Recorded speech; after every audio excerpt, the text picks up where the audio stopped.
Hi, everybody. I'm Dan Wells. I write horror, fantasy, and science fiction, and I talk about games on the internet. And today we're going to talk about Symbaroum. This is a dark fantasy game from Fria Ligan, which is one of the most innovative, most interesting RPG publishers in the world right now. They're based in Sweden. They do a lot of really fascinating stuff like Tales from the Loop, and the Alien role playing game. A lot of stuff we've talked about here on the channel and that you may have heard of from other places. Symbaroum is getting a lot of attention right now because, while it's been out for 4 or 5 years in Swedish and then last year or the year before got translated into English, and I'm probably wrong about that timeline and someone's going to tell me about it. The big deal right now is that there is an ongoing Kickstarter that has 1 week left as of this posting, uh, to convert Symbaroum into D&D 5th edition rules, and that's called the Ruins of Symbaroum.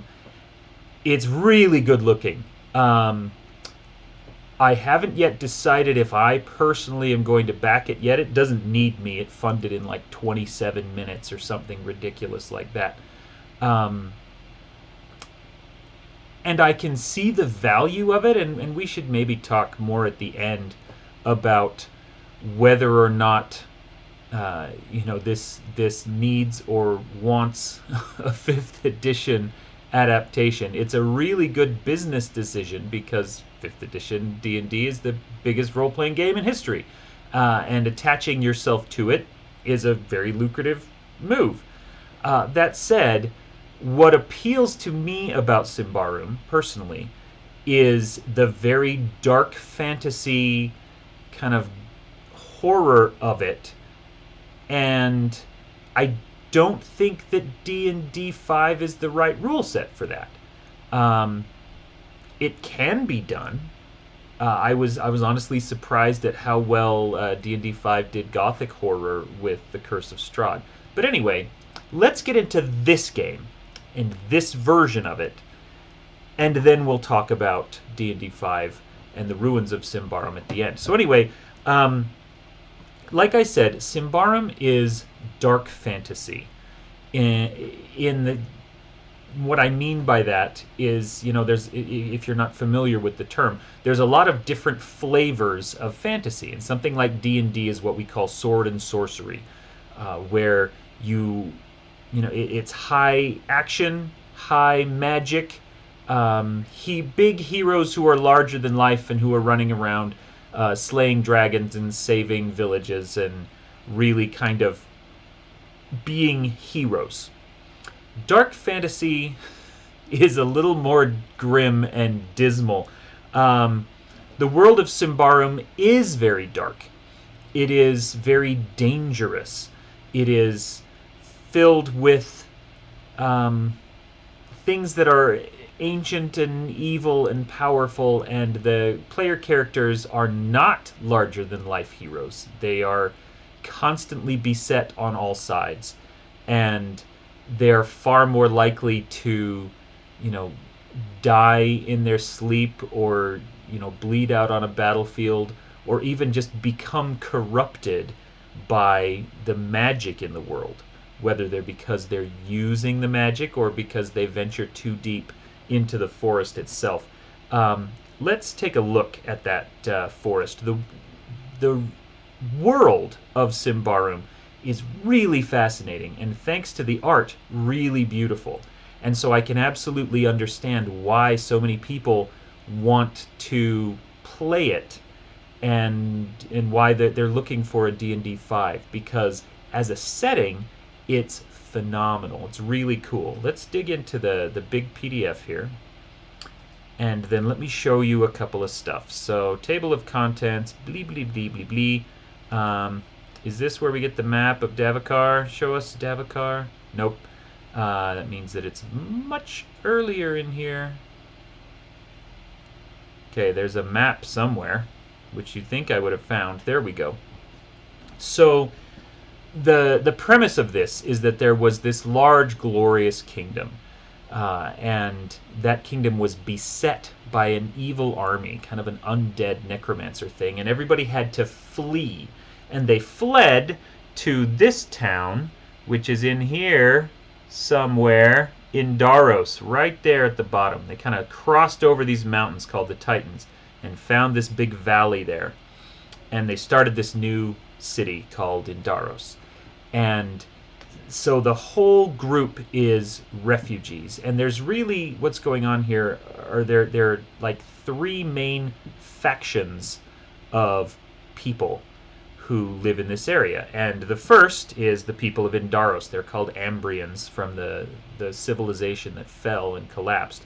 And they are, like I said, refugees. They are struggling to survive in an unfamiliar land. The other big faction of humans are the barbarians. They are the people who already lived in this enormous forest called Davakar. And they mostly live in what's called light Davakar. You can see there's a slightly lighter green around the edges because the further you venture in, the more you get into what's called dark Davakar, which is much more dangerous. A place that is filled with monsters and is kind of an inherently evil and corruptive place. And that is the third faction. The people who, I say people, but they're not humans. They're things like elves and ogres and trolls and changelings who live in Davakar and in Dark Davakar in particular. And the game is built so that you can kind of be from any of those factions. The core book does not include elves as a playable race, but there are other supplements that do. And in the D&D 5 one, I believe they're going to be a core race. But you're more likely to be playing a goblin or an ogre or a human, and that's kind of the base. And so there's this little town here called Thistlehold, and this is a town established by the Ambrians from Indaros because the Forest of Davakar, while it is dark and dangerous and spooky and full of ancient evils, it's also full of wonderful resources, and so people want to go into it. So Thistlehold is kind of an outpost there. The other major city is right here called Carvosti, and that's more of the barbarian stronghold. And then, the third faction, the elves and the ogres and trolls, they live out in the forest itself in various little villages and things. And so a lot of the social aspect of the game is the politics between those three, who none of them really like each other and none of them really trust each other, but now and then are obligated to work together to solve problems. The elves, like I said, are not considered a core race because these are not your standard Tolkien elves. These are not your D&D elves. They are the kind of elves you hear about in old Celtic or Scandinavian legends. They're much closer to, say, the elves that show up in Hellboy, the Golden Army, or that kind of thing, where they are ancient fae people who perceive the world in a fundamentally different way and who look at humans as resources rather than as allies or as fellow people. So it's a very dark Scandinavian thing. And let's just show you some of the art in the game, because it's gorgeous. There are these things, they're called colossi, that some of the people can ride on. There are, and I just love this. Let me find one in particular that I think is really incredible. All of these ruins, and inside of Davakar, of course, there's the ruins of ancient Symbaroum, which is where the game gets its title.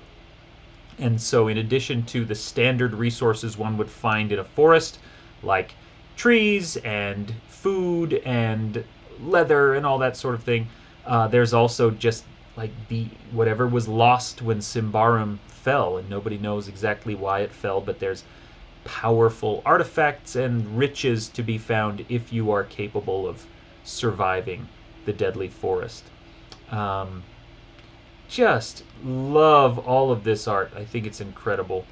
And there's a picture I really want to show you, but I did not, in fact, figure out what page it was on before I started recording this. There it is.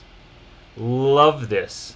And this is where you can really see the difference between, the humans who venture into the forest and then these kind of ancient, magical, legendary beings that live there. and that we can't properly understand them or interact with them uh, just because they are so alien to our way of thinking. Anyway, really neat stuff. Let's take a look then at the player's guide portion, the character creation.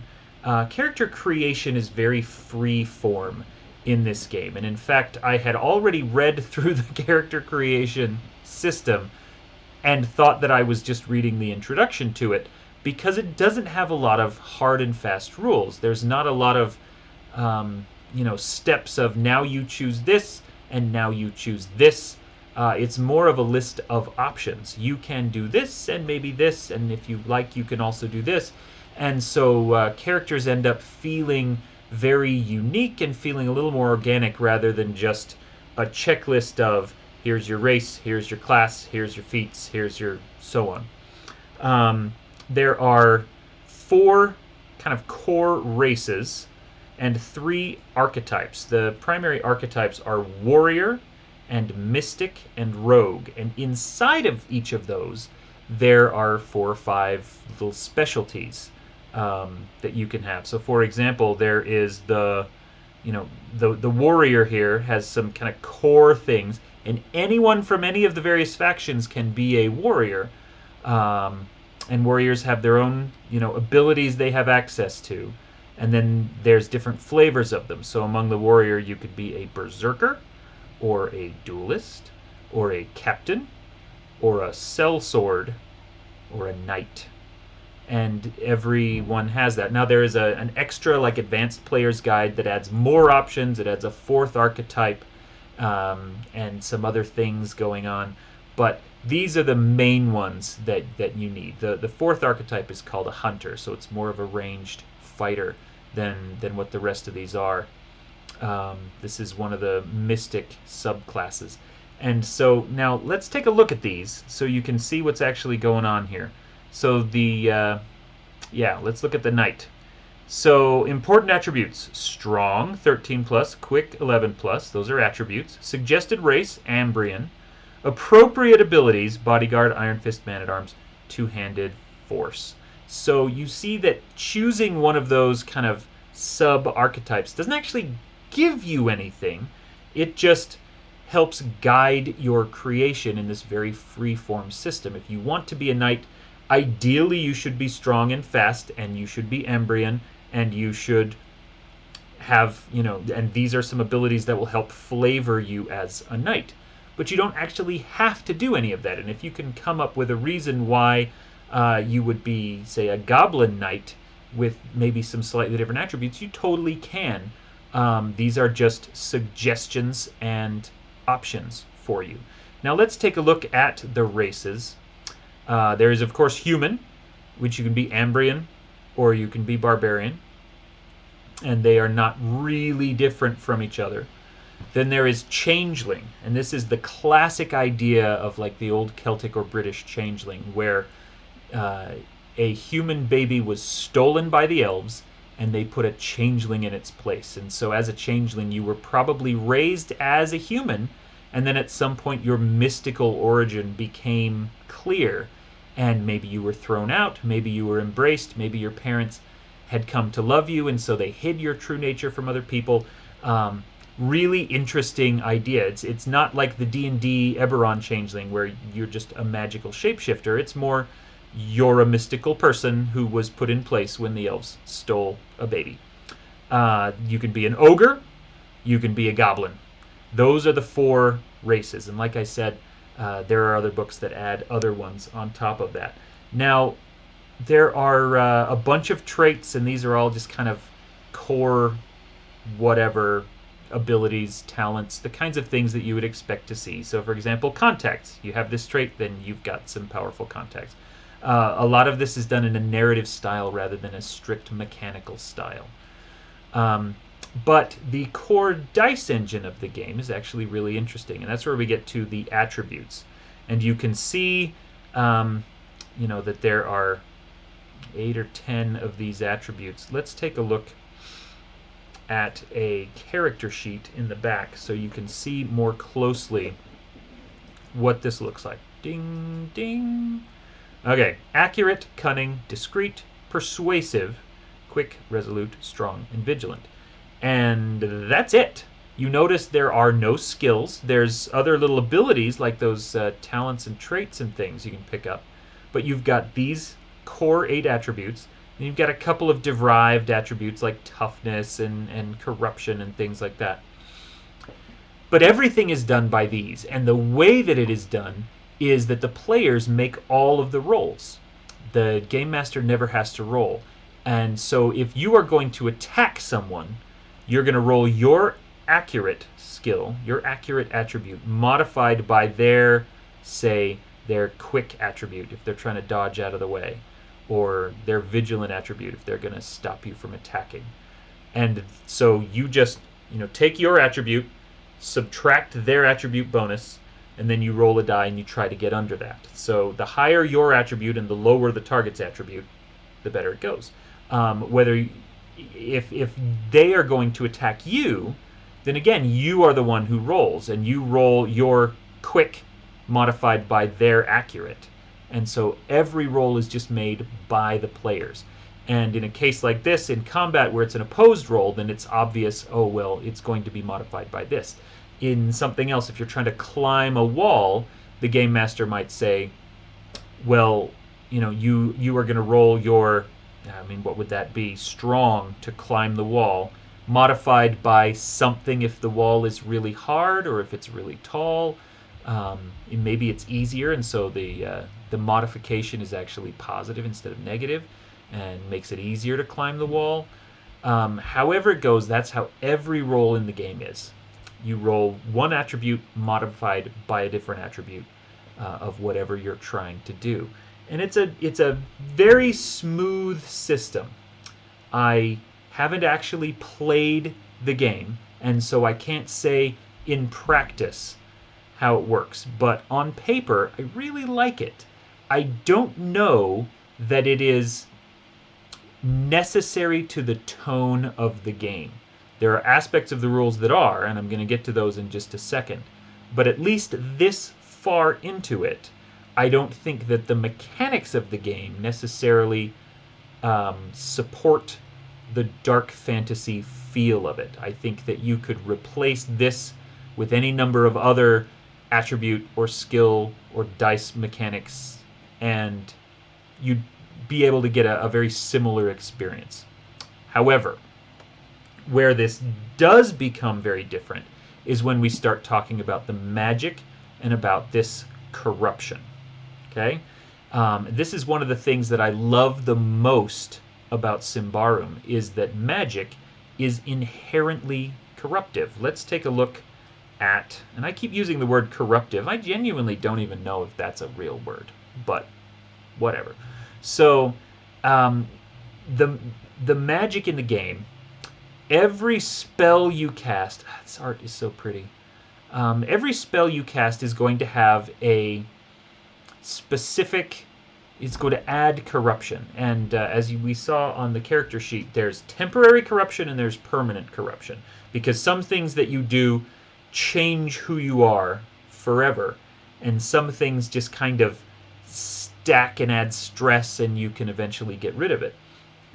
If your total corruption, permanent and temporary, ever pass a certain threshold, then you start to become, you can gain mutations, you can gain kind of marks or stigmata kind of ideas, that these, if you use too much magic, then you start to become slightly less human, slightly more magical, and that can have not only mechanical effects, but serious social effects in the game. Someone who ventures too deep into Davokar can also get corruption points from that, because the forest itself is going to mess with you. It's going to change you.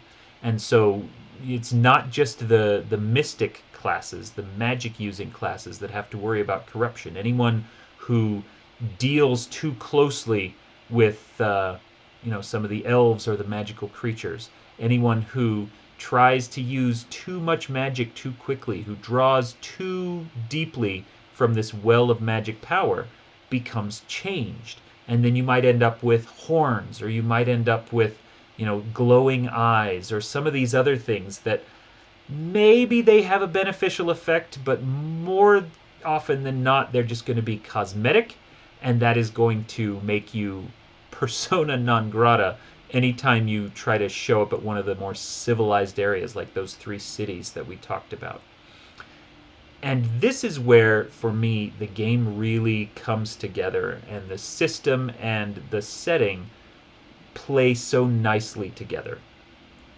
And I really love this kind of idea that magic is not using magic is not as easy as swinging a sword.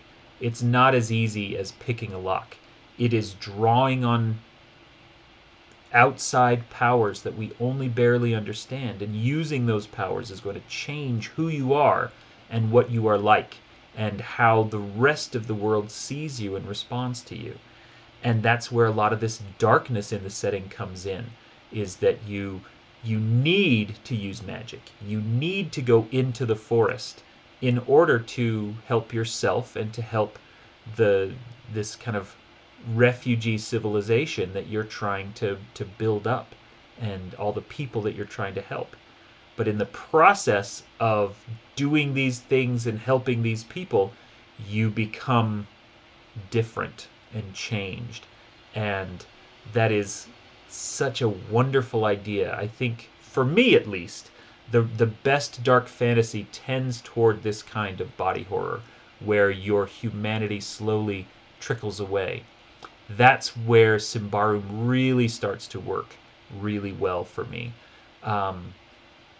And to be fair, I have read a lot of the stuff about the Ruins of Symbaroum D&D 5th edition conversion, and they are taking steps in that direction. It's still a sword and sorcery, high adventure, low risk rule set. It is still very, very difficult to die in 5th edition just because of the way the game is designed. But they've added some of these rules to the magic so that magic does have a slightly corrupting effect. They've done a good job overall of capturing the tone of this setting. So, like I said, I haven't decided, and at the end of the day, this isn't really a review of the 5th edition version. But Symbaroum itself is a really gorgeous looking and fascinating role-playing game set in this dark world where things are spooky, and adventure hurts.